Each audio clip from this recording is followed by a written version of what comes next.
Hi, everyone. My name is Danny Baxter, and my paper was on the efficacy and safety of the mRNA 1273 SARS-CoV-2 vaccine. Just a little background on the vaccine itself. It is a lipid nanoparticle encapsulated mRNA-based vaccine, which basically means it's just encased in a lipid so that it can get into the host cell. And the mRNA is messenger RNA that tells the body the code for creating the spike protein, so that whenever COVID-19 gets into the person's body, the body will recognize it and be able to create a response faster. This vaccine was developed by the American pharmaceutical and biotechnology company Moderna. It is the second vaccine to receive emergency use authorization in the U.S. after the Pfizer BioNTech vaccine, and this paper focuses on phase 3 trials for this vaccine. So this was a phase 3 randomized, observer-blinded, placebo-controlled trial conducted at 99 centers across the United States.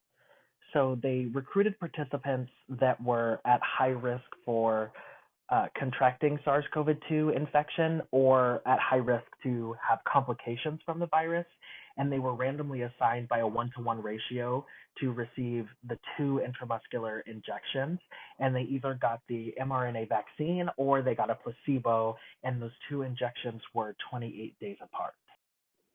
This study had a large sample size. 30,420 volunteers were enrolled, and 15,210 participants were in each group.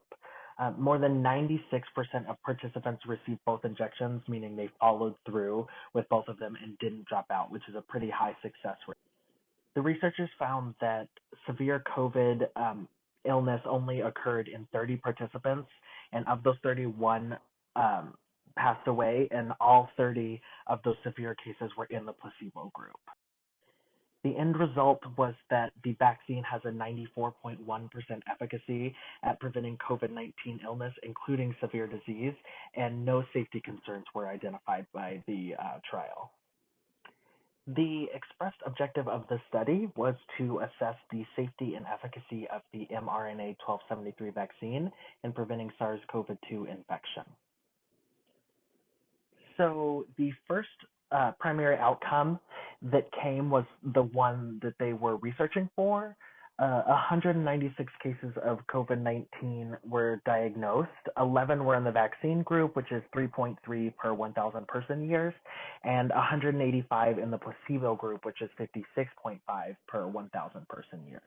An unintended secondary endpoint was discovering the efficacy of the vaccine at preventing severe COVID-19 disease. So not just preventing it in general, but preventing severe cases of it.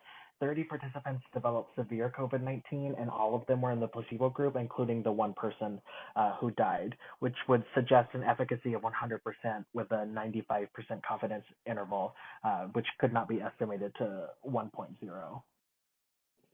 Bias and confounding are both unlikely. The confounding was prevented by randomization of participants and the large sample size, again 30,420, and the bias was prevented largely by observer blinding. The vaccine efficacy was calculated as 1 minus the hazard ratio, which is the comparison between the probability of the event for the vaccine group and the placebo group using a 95% confidence interval. And again, that efficacy rate ended up being 94.1%. This graph shows the various vaccine efficacy rates for the different subgroups that were tested within the research. You can pause to read this. They're all pretty standard, except, for older people.